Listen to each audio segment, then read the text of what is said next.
Hello, my name is AJ. I'm your HYPOXiX coach for today, and we have level 2.1 standing split.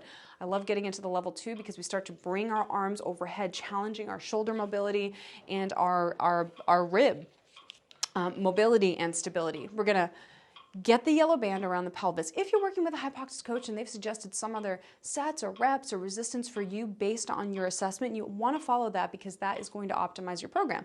Otherwise, this is a perfect starting place. So let's begin, and let's start with our right foot forward so we're on the same foot together. Always start the standing split with a 4-foot stride length. That is specific because we want to make sure to work all the widths and the lengths of our feet. That is going to assist having more, just more hip mobility, right? If we strengthen our muscles at a variety of angles of the hip joint, the knee joint, the ankle joint. Now here, we're at that 4-foot stride length. Now we're going to hinge forward, no movement in the low back. And we're always going to start in that nice hinged forward position.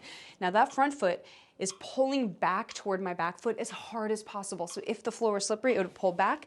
There's the ground resistance component. When I cue ground resistance, that's what I mean. Now you're interlacing the fingers. You're pulling them apart hard. So if the fingers are slippery, they'd pull apart like this. Non-dominant grip on top first. So I'm actually going to start with my right index finger on top. You'll do the other side when you get to the other side.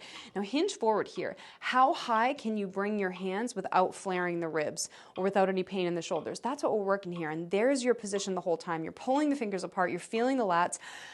You're still integrating your HYPOXiX headstance from level 1, which is pushing the head back into an imaginary set of hands and also lifting up, creating height in the spine, reaching the top of the head toward the ceiling the entire time.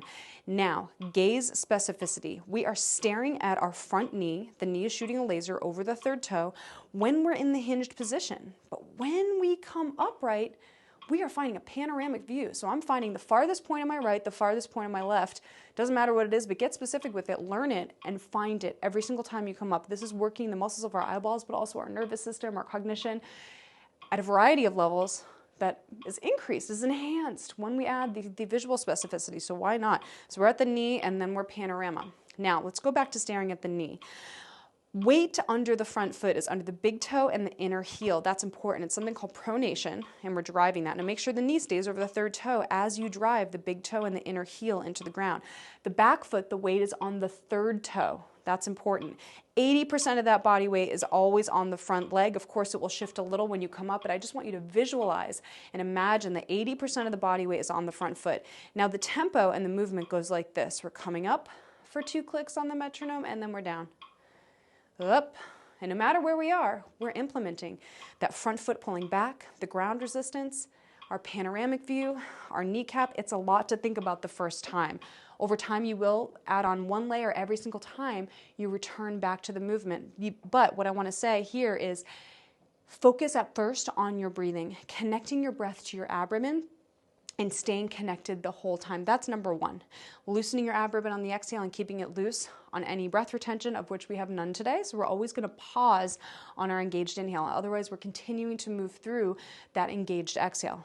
That's number 1. You're going to add on more layers as you go through the movement and as you practice. So interlace the fingers, pull them apart.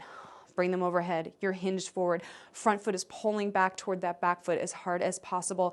Knee is third toe, 80% body weight on the front leg, and you want to make sure the pelvis is level lastly. So don't let that left hip drop below the right hip. In fact, use your ab ribbon. Keep the ab ribbon level to the ground. That's leveling the pelvis in this level 2 standing split. Now let's take it from our zip up activation. Inhale. Hiss, 2, 3, 4, 5. Inhale 1. Inhale 2. Pull back, blow.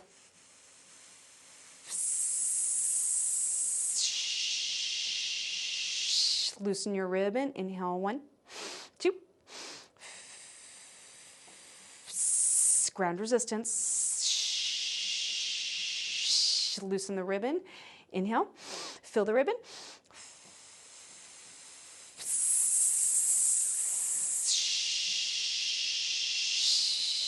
Loosen the ribbon. Inhale. Inhale. Stare at the knee. Blow. Panorama. Stare at the knee.